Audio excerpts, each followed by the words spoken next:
شهر رمضان الذي أنزل فيه القرآن هدى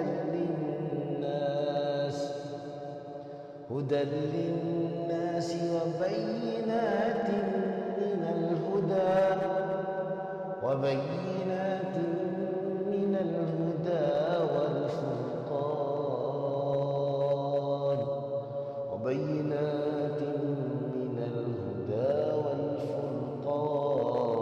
بسم الله الرحمن الرحيم.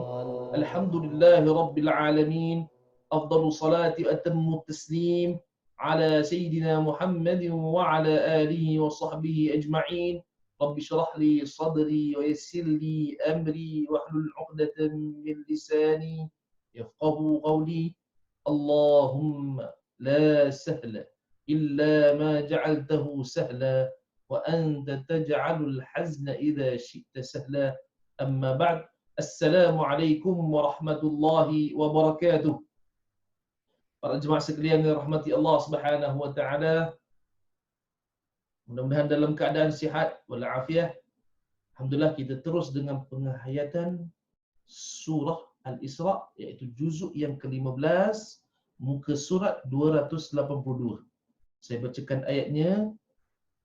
A'udzu billahi minasy syaithanir rajim.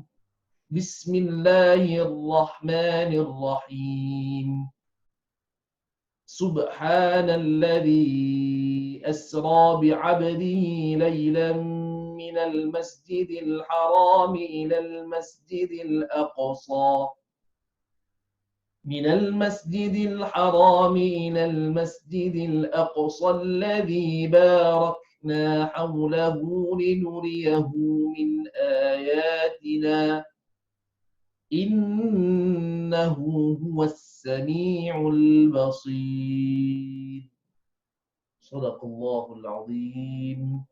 Artinya, Maha Suci Allah yang telah menjalankan hamba-Nya Muhammad sallallahu alaihi wasallam pada malam hari di Masjidil Haram di Makkah ke Masjidil Aqsa di Palestin, yang kami berkati sekelilingnya untuk memperlihatkan kepadanya tanda-tanda kekuasaan dan kebesaran kami. Sesungguhnya Allah jualah yang maha mendengar lagi maha mengetahui. Alhamdulillah, kita terus kepada keterangan. Surah Al-Isra adalah surah yang ke-17 dalam Al-Quran. Surah ini mempunyai 111 ayat dan termasuk surah Makkiyah. Surah ini dinamakan dengan Al-Isra yang bererti memperjalankan pada waktu malam. Surah ini ada peristiwa tentang Isra, iaitu Isra Nabi Muhammad sallallahu alaihi wasallam daripada Masjidil Haram ke Masjidil Aqsa, iaitu di Baitul Maqdis, Palestin. Baik. Dia ada surah yang nama yang kedua. Dinamakan juga surah Bani Israel, sebab mengambil daripada ayat yang kedua daripada surah Al-Isra. Baik. Saya teruskan kepada bahagian bahagian pertama ataupun secara keseluruhannya lah. Saya terangkan dulu. Saya rasa kita terus kepada bahagian ayat. Sebab apa? Ayat Isra ni agak panjang. Bukan pasal dia panjang, sebab ceritanya dalam surah Isra itu sendiri. Saya cuba sedaya upaya kita ringkaskan, insya-Allah. Baik. Kita pergi kepada yang pertama, iaitu kisah Nabi SAW diisrakan, dijalankan di waktu malam daripada Masjidil Haram ke Masjidil Aqsa dan di Mi'raj ke Sidratul Muntaha, bertemu dengan Allah Subhanahu Wa Taala. Di situlah mendapat diwajibkan salat 5 waktu. Jadi itu secara ringkaslah tentang kisah ayat yang pertama tadi yang kita bacakan, saya bacakan tadi pengertian dia, dan kita terus kepada ayat yang kedua hingga ke-8. Situ ada dikurniakan, maknanya peristiwa Nabi Musa alaihi salam diberikan Taurat. Dan juga ada satu ayat saja tentang zuriat keturunan yang bersama dengan Nabi Nuh. Kan? Nabi Nuh ni kan jadi ceritalah satu part saja, satu ayat, dan lepas tu cerita tu diceritakan tentang Bani Israel. Baik, jadi itu dah secara ringkaslah. Jadi ayat yang ke-9 hingga ke-12 pula tentang Al-Quran itu hidayah yang membawa ke jalan yang benar. Dan ayat 13 hingga ke-22, setiap individu akan memikul dosanya sendiri. Di sini ayat agak panjang kan, 13 hingga 30, kita boleh baca, para jemaah boleh lihat sendiri. Baca Quran dulu supaya kita dapat pahala Quran. Lepas tu kita cuba memahami cerita di dalamnya. Sebab cerita yang kat sini dia ada sentuh tentang setiap amalan kita ni akan dipersoalkan. Dia akan diberikan kitab khas, catatan khas, iaitu ditulis atas kekuasaan Allah SWT. Maknanya kita ni ditulis dan dicatat oleh para malaikat. Jadi secara ringkas dia kena mengenalah tentang pembelajaran tauhid. Jadi sini maknanya boleh para jemaah sekalian boleh lihat, baca Qurannya ayat 9 ke 12 dan cuba menghayati dalam isi kandungan. InsyaAllah. Dan seterusnya ayat 23 hingga 30.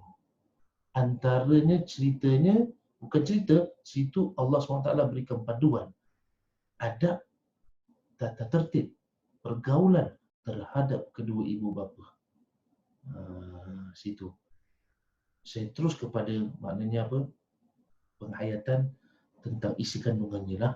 Secara ringkas, situ Allah SWT ingatkan, fala taqul lahuma uff. Kita ni mesti janganlah, maknanya jangan kita ni dengan perkataan uff ni apa? Uff dalam bahasa Arab ni apa?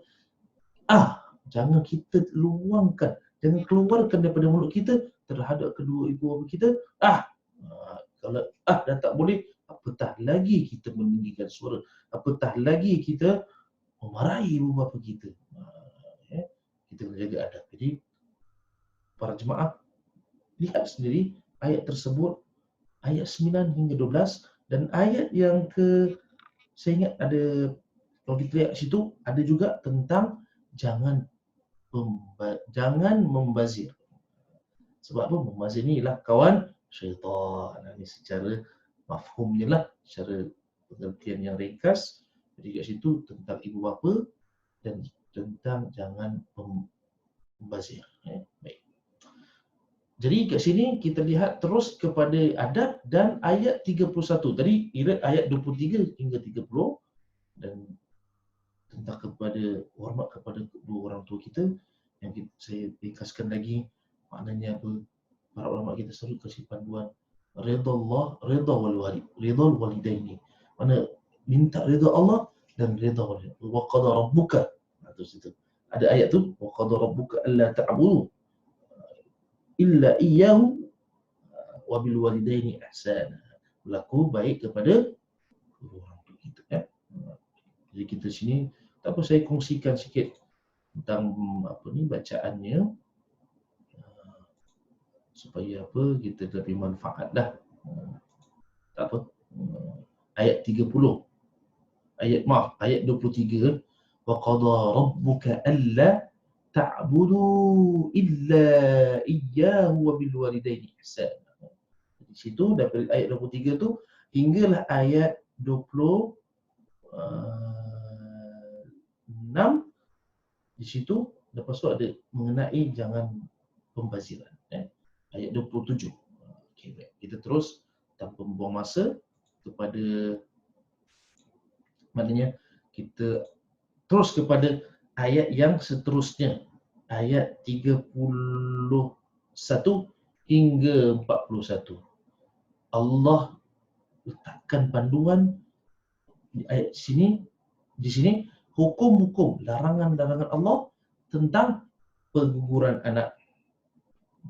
Maknanya, dan jangan dekati berzina, jangan dekati zina, jangan berzina lah, auzubillah. Dan jangan memakan harta anak yatim. Dan maknanya apa?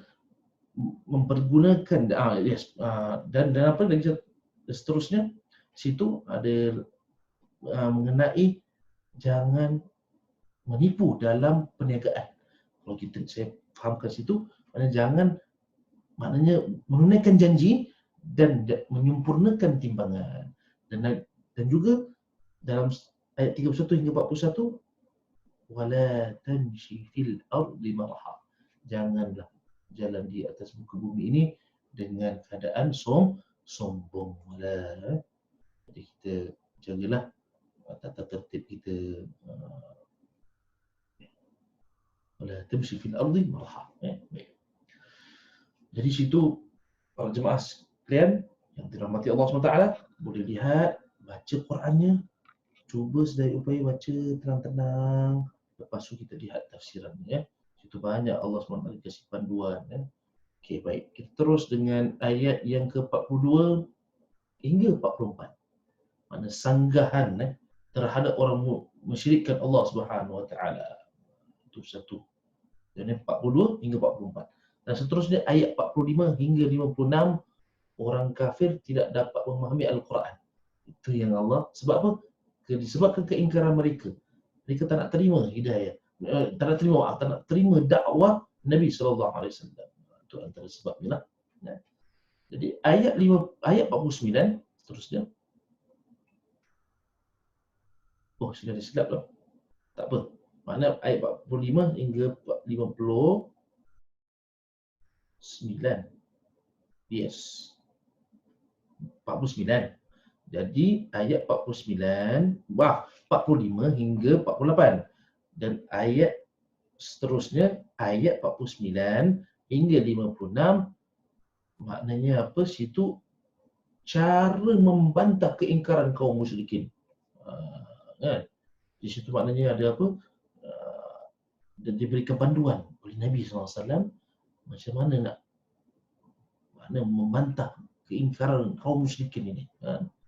Terus ayat 59 hingga 56. Baik, terusnya ayat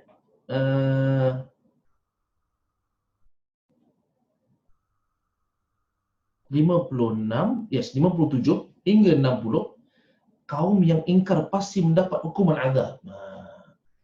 Ayat 57 hingga 60. Dan seterusnya ayat 61 hingga 65, manusia menjadi kufur disebabkan permusuhan dan godaan syaitan.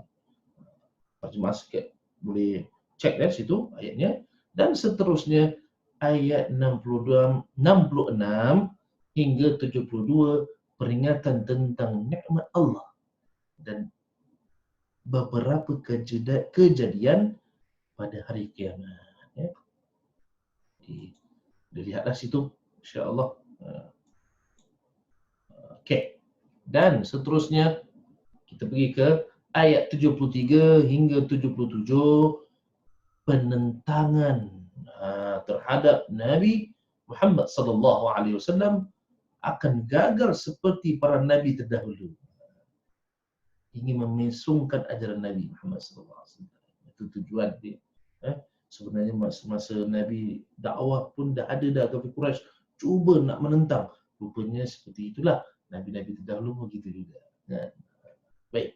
Ayat 78 hingga 85, melakukan ibadah salat mengikut waktunya. Ada kena-mengena bila Nabi dapat perintah salat, lepas tu dalam surah ini pun terangkan tentang waktu-waktunya secara ringkas. Inilah saya terangkan. Jadi dan juga dianjurkan suruh bertahajud, bangun malam. Lagi-lagi sekarang kita berada dalam bulan Ramadan, mari kita mulalah. Dah boleh start, siapa belum mulalah para jemaah. Mula daripada sekarang, jadi kita biasa terus lepas Ramadan kita terus dengan tahajud kita. walaupun 2 rakaat. Walaupun 2 rakaat. Istighfar, minta pengampunan Allah Subhanahu Wa Taala. Insya-Allah. Baik, kita terus. Mana dalam ayat 78 hingga 85 pun sama juga tentang Al-Quran itu adalah wahyu dan memberikan petunjuk dan penawar. Situ. Dan rahmat bagi orang-orang yang beriman. Dan dalam ayat tersebut juga 78 hingga 85 tentang ruh. Maknanya ruh ni ada yas'alunaka 'anil ruh. Tapi Allah sebut mafhumnya, makna pengertiannya, roh ni mereka menanyakan tentang roh kepada Nabi. Dan Nabi dapat wahyu, Nabi menjawab apa yang diajarkan oleh Allah Subhanahu Wa Taala. Sesungguhnya roh ini atas penguasaan Allah Subhanahu Wa Taala. Ayat boleh baca di situ. Jemaah sekalian yang dirahmati Allah, kita terus dengan ayat 86 hingga 93, tentangan dan cabaran untuk menandingi Al-Quran. Ada mereka ni nak, maknanya apa? Tentang dan nak konon-kononnya nak buat Al-Quran. Tak mampu. Allah jaga. Macam mana bahasa Arab bagus ke pada zaman sekarang ke, baik daripada zaman dulu dah. Mereka punya bahasa lagi tinggi. Sebenarnya Al-Quran bahasa yang tertinggi. Itu sudah diakui oleh semua orang-orang Arab, baik bukan Islam, yang memahami belajar Arab pun mereka mengakui bahasa Quran yang tertinggi. Ada yang sampaikan masuk ke Islam sebab melihat belajar bahasa Arab mesti ada kena mengena dengan Al-Quran. Allah Akbar. Suci Allah Subhanallah. Baik, terus keingkaran. Maknanya dalam situ juga ada ayat 93, ayat 86 sampai 93, lepas tu ayat 94 hingga 99, keingkaran orang kafir dan bantahan terhadapnya. Maknanya mereka dah cabar, lepas mereka ingkar. Orang-orang nak buat, tapi lepas tu bantah terhadap dakwah Nabi SAW. Baik, terus ayat 100 hingga 111, kisah Nabi Musa, iaitu penghibur hati Nabi Muhammad SAW. Mungkin anda tanya, kenapa jadi penghibur? Kerana Nabi Musa diberikan mukjizat bila bertemu berdakwah dengan Fir'aun kan. Kenapa? Lepas tu Nabi Musa dituduh juga ini sihir sebenarnya, bukan mukjizat lah. Dia tak menafikan mukjizat Nabi Musa AS dengan tongkatnya, tangan dia bercahaya dan menghidupkan orang yang mati. Dia tak percaya. Begitu juga sama ceritanya pada Nabi, dan Nabi pun menghadapi ujian begitu. Jadi dia sebagai penghibur. Ulama cakap jadi satu cerita yang jadi macam samalah ujian yang aku dapat ni seperti Nabi-Nabi yang terdahulu. Baik, dan terus dalam ayat tersebut juga disuruh kita berdoalah kepada Allah SWT yang mempunyai nama-nama yang paling mulia, itu Asmaul Husna. Kita sudah hafal. Kalau tak apa, siapa belum hafal, hafalkan. Nas'aluka ya man huwa, kan? Ada lagunya sekali. Itu doa, minta hajat. Lagi-lagi Allah Ismul A'zam. Kan? Ismul A'zam dia Allah. Jadi yang para ulama cakap, doa dengan nama-nama Allah. InsyaAllah Allah kabulkan doa kita. Dan menangkan Al-Quran itu adalah wahyu, dan Allah yang memberikan petunjuk, menafikan Allah ada anak dan menyerupai makhluk. Itu di akhir sekali. Sebab apa? Nak terangkan, tidak menyerupai makhluk langsung. Itu pegangan kita, akidah kita. Baik, kita terus dengan sambungan surah Al-Kahfi. Suratul Kahfi, saya bacakan dulu. A'udzu billahi minasyaitonir rajim. Bismillahirrahmanirrahim. Alhamdulillahilladzi anzala ala 'abdihi al-kitaba wa lam yaj'al lahu 'iwaja. Itu suara saya hilang. Baca lagi sekali supaya terjaga mesti dengar. Saya bacakan lagi sekali. Alhamdulillahilladzi anzala ala 'abdihi al-kitaba wa lam yaj'al lahu iwaja. Sampai sini saja. Sadaqallahul azim. Mudah-mudahan kita baca dengan tenang ya. Tadi suara saya hilang. Jadi kita baca kena, kalau hilang macam itu, mana tak dengar, tak ada alif. Dia kena ulang balik sebenarnya. Itu cara tata tertib membaca Al-Quran. Baik. Kita surah Kahfi, saya cuba ringkaskan. Surah Kahfi ialah surah, muka suratnya 293. Boleh buka lah. Tadi kita 282, sekarang 293. Dia kira 10 muka surat. Ya? Lepas 11, yang ke-11 lah. Okay. Baik, jadi dia dah tengah-tengah juzuk 15. Adalah surah ke-18 dalam Al-Quran. Surah ini mempunyai 110 ayat dan termasuk surah Makkiyah, dinamakan Al-Kahfi, bahasa Arab gua, dan mengambil daripada perkataan Ashabul Kahfi yang membawa maksud penghuni-penghuni gua.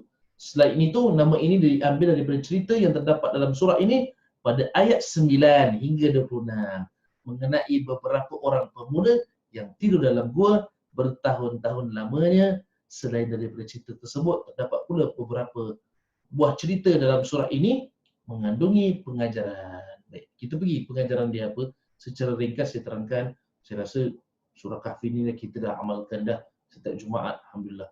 Saya rasa banyak ada saja kita pun dah terangkan. Jadi saya ambil secara ringkas. Baik.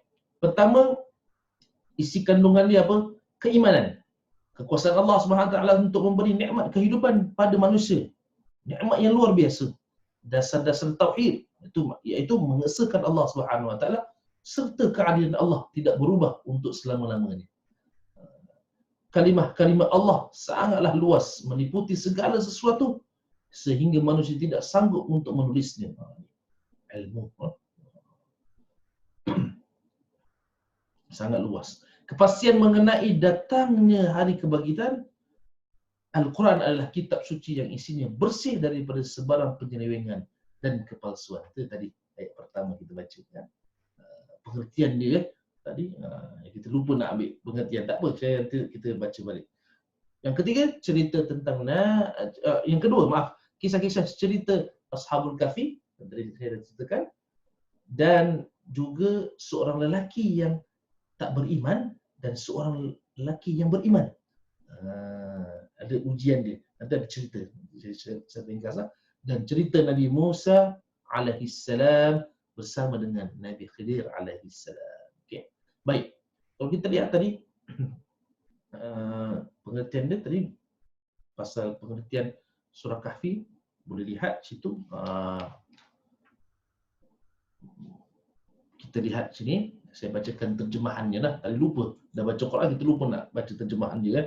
Tak apa, kita baca. Apa dia? Ayat yang pertama, segala puji. Tadi kita subhanallah, tasbih tasbih. Sekarang ini kita puji Allah. Alhamdulillah, surah Kahfi dipuji. Segala puji tertentu bagi Allah. Baca Fatihah lah. Apa dia? Segala puji tertentu bagi Allah yang telah menurunkan kepada hamba-Nya, iaitu Nabi Muhammad SAW, kitab suci Al-Quran. Itu kitab tu maknanya Quran. Dan tidak menjadikan padanya sesuatu yang bengkok, iaitu terpesong. Al-Quran ni dia yang mustaqim, maksud dia kat situ. Maknanya yang tak terpesong, tak bengkok. Itu lawan dia lah. Iwaj ni lawan dia mustaqim. Okey, baik. Jadi maaf ya. Jadi kat situ kita boleh lihat tentang pengertian surah Kahfi. Kita patah balik kepada secara ringkas tentang tadi surah Kahfi. Baik. Secara ringkaslah saya ceritakan mengenai tentang Ashabul Kahfi, penghuni gua. Ia memperlihatkan apa cerita tu tentang sekumpulan anak muda pada zaman tersebut. Ini zaman yang kira dipanggil ada satu raja yang zalim. Dia menguasai dan dia memaksa pemuda-pemuda pada kaum tersebut, pada zaman tersebut, memaksa untuk menyembah berhala. Tapi mereka ni 7 orang ni tak nak menyembah. Dan mereka, sebab pemimpin zalim, dia merintahkan suruh bunuh siapa yang tak nak ikut arahan dia, dan mereka pun lari. Nampak satu gua, mereka pun masuk. Bila masuk, Allah melindungi mereka selama 300 tahun. Bila dibangkitkan, salah satu kawannya pun bangun, mereka rasa lapar, mereka pergi beli makanan menggunakan wang perak zaman tersebut. Lepas tu mereka dapat berita, maknanya wang tu dapat diberitahu wang tu tak boleh diguna pakai lagi sebab dah lama sangat. Dan mereka cakap, bukankah kita ni di zaman yang ada raja yang zalim? Dah tak ada lagi. Itu dah 300 yang tahun dulu. Dia nak pendekkan cerita, bila dah berlakunya kekecohan seperti itu, dah dijumpa dengan raja zaman tersebut, dan mereka pun masyarakat, mari tinggal dengan kami di istana. Dan mereka pun tak nak, mereka ingin tinggal di gua saja.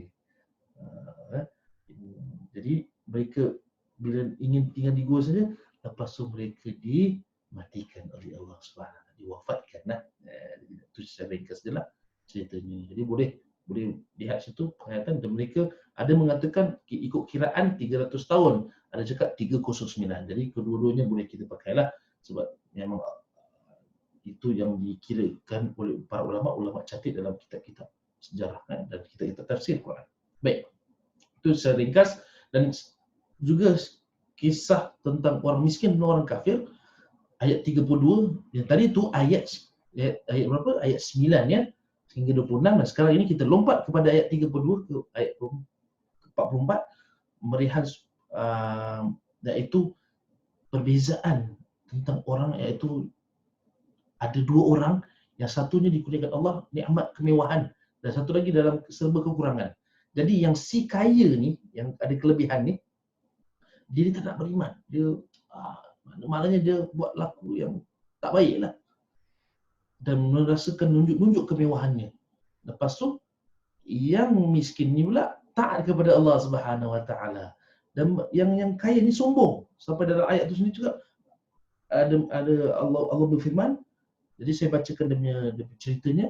Aku lebih banyak harta daripadamu, dia salah sombong. Dan lebih berpengaruh dengan pengikutku. Dia ada pengikut lah yang ramai, macam itulah. Jadi dan akhirnya Allah musnahkan yang telah diberikan kepada orang itu. Mana dia ada kekayaan dan orang ada ikut. Lepas tu dia rasa macam menyesal, aku patut berimanlah seperti kau, yang orang yang miskin tu lah. Jadi saya ringkasnya, orang miskin ni beriman, bertakwa, dan menasihatkan kepada orang kaya ni, berimanlah, jangan melakukan syirik dan sebagainya, mana baik kepada Allah SWT. Nak jadikan cerita, lepas tu Allah berikan mereka ujian, dan Allah hapuskan dia punya kemewahan ni, dan musnahkan lah.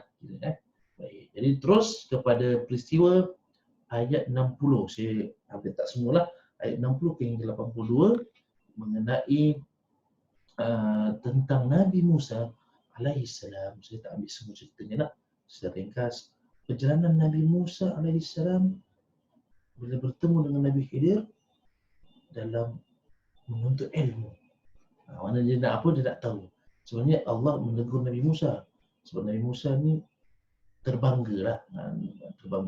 Walaupun seorang Nabi, tapi Allah nak peristiwa ni mendidik kita. Nabi Musa ni, maknanya peristiwa yang Nabi ditegur ke siapa-siapa para anbiya untuk pengajaran kita, ya. Bukan satu penghinaan. Ini saya nak beritahu.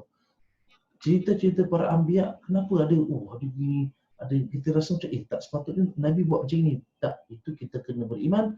Nabi ini, para anbiya semua maksum, tak ada dosa. Cuma cerita begini untuk kita sebenarnya, pengajaran bagi kita. Jadi Nabi Musa ini, perjalanan hidup dia dalam terasa bangga, akulah paling berilmu. Jadi Allah suruh berjumpa dengan Nabi Khidir, dan Nabi Musa bila berjumpa Nabi Khidir, Nabi dia pesan bersabar. Nabi Musa pun juga, aku mampu bersabar. Jadi peristiwa-peristiwa itu, apa yang Nabi Khidir buat, semua yang agak pelik, agak yang tak diterima akal. Antaranya Nabi Musa masa dalam perjalanan tu, saya ringkaskan, perjalanan tu nampak perahu, dia pecahkan perahu tersebut. Lepas tu dia nampak ada orang pemuda, dia bunuh pemuda tersebut. Lepas tu dia nampak tiba-tiba dia pergi satu kampung nak makan, nak minta menjamu orang-orang sana, jamu kepada dia. Orang tu tak menjamu, tak berikan makan. Dia diam. Lepas tu dia nampak tembok, dia betulkan tembok. Ada tembok satu tempat tu, dia buatkan satu tempat khas. Macam kira dia ubahlah. Jadi Nabi Musa macam pelik. Kenapa ya? Jadi cerita-cerita tu lah. Bila dah akhir Nabi Musa tu dalam cerita tu, Nabi Musa siap bertanya. Nabi Haider pun cakap, sabar. Kau mesti bersabar. Kan? Jadi nak menunjukkan apa cerita ringkasnya, kisah utama dalam surah ini, iaitu tentang Nabi Musa mengembara untuk mencari ilmu dari hamba Allah. Ada yang mengatakan ialah Nabi Khidir lah, hamba Allah ni, tapi dalam Quran tak sebut nama Khidir, Nabi Khidir tak sebut, tapi banyak ulama menukilkan bahawasanya ini Nabi Khidir. Dah masyhur lah cerita ni. Jadi nak pendekkan ceritanya, para jemaah lihat sendiri pada ayat 60 hingga 80. Banyak cerita-cerita yang kadang-kadang rasa tak masuk akal. Kenapa dia pecahkan? Lepas tu bunuh. Kenapa dia kan? Jadi kadang-kadang kita lihat, oh benda pelik-pelik lah. Jadi itu sebab kita ni bila mencari ilmu, kena banyak sabar. Ya? Dan sabar. Dan jaga adab-adab menuntut ilmu. Jadi saya akhiri, saya mohon maaf kekurangan daripada saya. Mudah-mudahan dapat manfaat. Kita dapat penghayatan sepanjang hayat kita. Dan cintailah Al-Quran dan ambillah iktibar daripada cerita-cerita Al-Quran ini supaya jadi pedoman hidup kita, insya-Allah. Jadi saya mengakhiri, wabillahi taufiq wal hidayah. Assalamualaikum warahmatullahi wabarakatuh.